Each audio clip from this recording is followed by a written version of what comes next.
नक्सलियों के खिलाफ हर मोर्चे पर लड़ाई जारी है, जिसकी वजह से नक्सलियों में खौफ है। नक्सली जंगलों से भागकर सुरक्षित ठिकानों की तलाश कर रहे हैं। सुकमा में सुरक्षा बलों ने नक्सलियों की हथियार फैक्ट्री को ध्वस्त कर दिया, तो वहीं एमपी के बालाघाट में नक्सलियों से मुठभेड़ हुई है।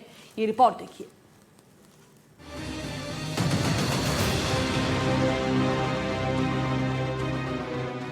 सुरक्षा बलों की सख्ती ने नक्सलियों की कमर तोड़ दी है। नक्सलियों के खिलाफ कार्रवाई का ही नतीजा है कि जिन जंगलों को नक्सली अपना सुरक्षित ठिकाना मानते थे, अब वहां से भागने को मजबूर हैं। इस बीच सुकमा के जंगलों में सुरक्षा बलों के ऑपरेशन को बड़ी सफलता मिली है। सुरक्षा बलों ने जंगल में नक्सलियों की फैक्ट्री को ध्वस्त किया है। मौके से बड़ी संख्या में हथियार बरामद किए गए हैं। सुकमा पुलिस को एक बड़ी सफलता मिली है नक्सल मोर्चे पर।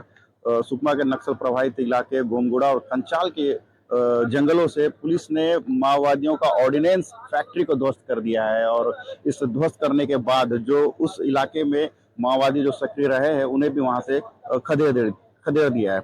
और मौके से जो हथियार बरामद किए गए हैं, आप इन हथियारों को देख के समझिए कि माओवादी किस तरह जंगलों में देसी फैक्ट्री का संचालन कर रहे थे। और पुलिस को जैसे इसकी सूचना मिली और पुलिस ने मौके पर पहुंचा और उस पूरे फैक्ट्री को ध्वस्त करते हुए वहां से ये वेपन्स को रिकवर किया गया है। पुलिस के अनुसार मौके पर एक बड़ा फैक्ट्री स्थापित किया गया था जहां देसी हथियारों का निर्माण किया जा रहा था, जिसमें आप देख सकते हैं देसी कट्टा। आप देखिए इस देसी कट्टे का भी वहां निर्माण किया जा रहा था। साथ में बीजीएल लॉन्चर्स हैं और हैंड ड्रिल मशीन्स हैं। ये मशीन को आप देख के समझिए कि माओवादियों ने किस तरह का फैक्ट्री का संचालन वहां कर रहे थे। नक्सलियों की हथियार फैक्ट्री ने न सिर्फ हथियार बनाने के सामान बल्कि कई ऑटोमेटिक हथियार भी बरामद किए हैं। हथियारों की फैक्ट्री आज बरामद की गई है। इसमें 17 हथियार बरामद किए गए हैं। इसमें BGL launcher, 12 bore, single shot जैसे हथियार है। उसके अलावा देसी कट्टा भी उसमें शामिल है। उसके अलावा लगभग 8 से 10 लेथ मशीन भी उसमें बरामद की गई है। उसके अलावा जो बीजीएल बनाने वाले जो बहुत सारी सामग्री है और कॉर्डेक्स वायर है उसको भी बरामद किया गया है। पीएलजे बटालियन का जो वेपन की फैक्ट्री है उसके लिए काफी बड़ी चोट है। इधर छत्तीसगढ़ में सुरक्षा बलों की कार्रवाई से घबराए नक्सली अब आसपास के राज्यों में भाग रहे हैं, लेकिन इन राज्यों में भी सुरक्षा बलों की सक्रियता से नक्सली घेरे जा रहे हैं। बालाघाट में पचामा दादर क्षेत्र में गश्त पर निकले हॉक फोर्स और जिला पुलिस बल के जवानों की भिड़ंत नक्सलियों से हो गई। इस दौरान दोनों तरफ से फायरिंग के बाद नक्सली मौके से भागने में सफल रहे, लेकिन मौके से नक्सलियों के हथियार और सामान बरामद किए गए हैं। अभी हाल ही में 2 नवंबर को 14 लाख रुपए की इनामी महिला नक्सली सुनीता ने बालाघाट के चौरिया कैंप में हथियार के साथ सरेंडर किया था।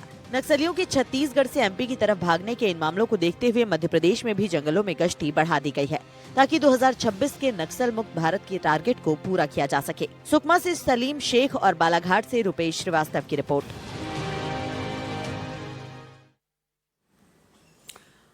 खबरों में आगे बढ़ते बात करते सतना के, जहां पे श्रमिक परिवारों को आर्थिक मदद पहुंचाने के लिए शुरू की गई संबल योजना भ्रष्टाचार की भेंट चढ़ गई है, जिसके तहत जनपद पंचायत नागौद के तहत आने वाले ग्राम पंचायत रहिकवारा में संबल योजना के अंत्येष्टि और अनुग्रह राशि में भारी गड़बड़ी का मामला सामने आया। आरोप है कि ग्राम पंचायत के तत्कालीन सचिव, पीसीओ और सीईओ की मिली भगत से जीवित व्यक्तियों को मृत दिखाकर सरकारी सहायता राशि का गबन किया गया, जिसकी शिकायत अब जन सुनवाई के माध्यम से कलेक्टर तक पहुंची है। गांव के सज्जन चौधरी, राम दुलारे का ये पूरा मामला सामने आया है और इसके अलावा कई अन्य मामले भी सामने आए हैं, जो कि अब सरकारी दफ्तर के इधर से उधर चक्कर काट रहे हैं। को पता कल हुआ कि पैसा मान लिया कि तुम्हारा निकल गया, तुम मर चुके हो। तो इसे मेरे को पेंशन मिलती पर, तो मैंने जांच अभी नहीं करवाया हूँ। हो सकता है मेरे धीरे वह भी बंद हो जाए, गल्ला मिलता है तो वह भी बंद हो जाए। तो मेरे को जब कल जानकारी हुई तो सर जी आप यहाँ हम आए हैं। पता चला कि मृत घोषित हो आप? हाँ, तब ही तो क्या लगा आपको, कैसा लगा उस समय? अरे अब क्या सोचा? सोचा कि हम मर चुके हैं, देखो जो मिलता है तो कुछ नहीं मिलेगा, जो आगे मिलता है तो वही नहीं मिलेगा। कहाँ आए थे आज यहाँ पे? कहाँ आए हो आज? यहीं कल यहाँ कलेक्टर साहब के पास आए। बोला कि कलेक्टर साहब क्या कब मिला?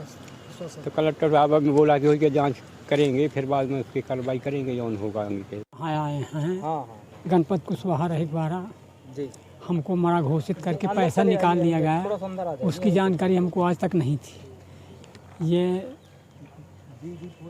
जनपद पंचायत के सदस्य द्वारा हमको जानकारी मिली, तो आज हम यहाँ कलेक्टर के यहाँ अर्जी लगाने आए हैं। क्या बोला गया यहाँ पे आपको? अर्जी ले ली गई है, वो बोले हैं कि अब हम आगे कार्रवाई करेंगे। हम आज से 3 साल पहले ग्राम पंचायत रहक-12 में भी पीएम आवास घोटाला हुआ था 140 लोगों का, जिसमें एफआईआर होने के बाद आज तक फाइल न्यायालय तक नहीं पहुंची है। अधिकारी बिल्कुल एक दूसरे का किसी का नहीं सुनते हैं, इसलिए हमने वहां कुछ बताने का काम नहीं किया, डायरेक्ट इनको लेकर के यहाँ जन सुनवाई में आए हैं।